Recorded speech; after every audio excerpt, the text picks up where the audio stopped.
Meet Jeffrey.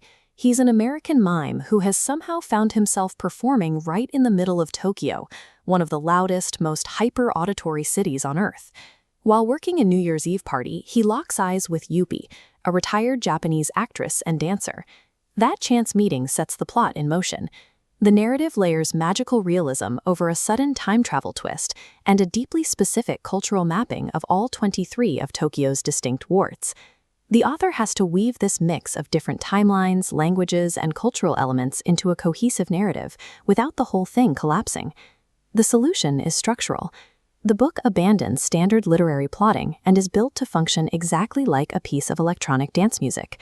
It relies on 3 distinct phases: an intro to lay down the baseline romance, a looping sequence of verses for the geographical exploration, and finally the drop, where the time travel climax hits.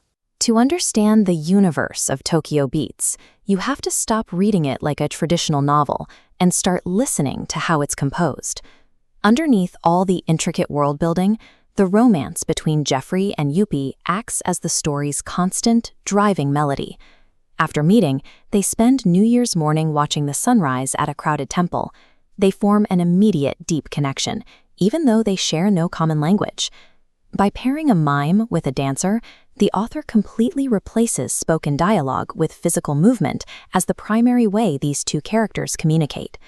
This silent romance suggests that physical expression and art succeed where spoken language fails to forge a genuine human connection.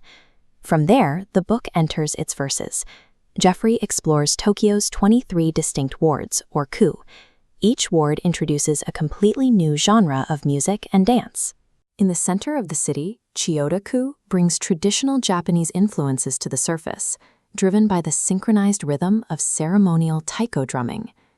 Move over to Taito-ku, and the mood shifts to historical folk dances set to nostalgic enka melodies. Then the track speeds up. In Shinjuku-ku, modern, aggressive, underground hip-hop battles happen right beneath the neon lights of Kabukicho. Over in Shibuya-ku, that energy morphs into a hyper-modern, synth-driven J-pop street culture. He even stumbles into quirky subcultures, like crews of 1950s rockabilly street dancers, blending right into the modern cityscape. This rhythmic sequence of geographical shifts is designed to immerse the reader in Tokyo's massive cultural diversity. By finding his technical precision in Chiyoda's taiko and his quirky curiosity in Akihabara, Jeffrey begins to see his own personality mirrored in the diverse styles of each ward. The repetition of this structure creates an escalating tempo of cultural immersion. It conditions the viewer's expectations. The rhythm builds and builds, mimicking the rising tension of a club anthem right before the crucial beat drop.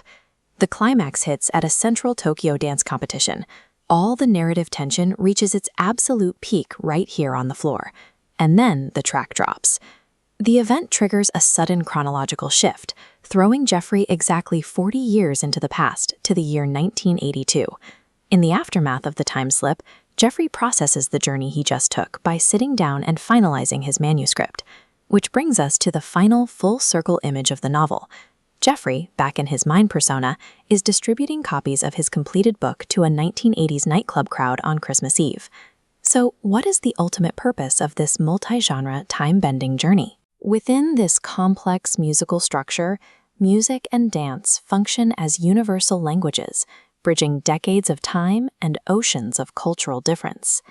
The narrative successfully builds a bridge between 1982 and 2022, connects East and West, and finds harmony between sound and silence.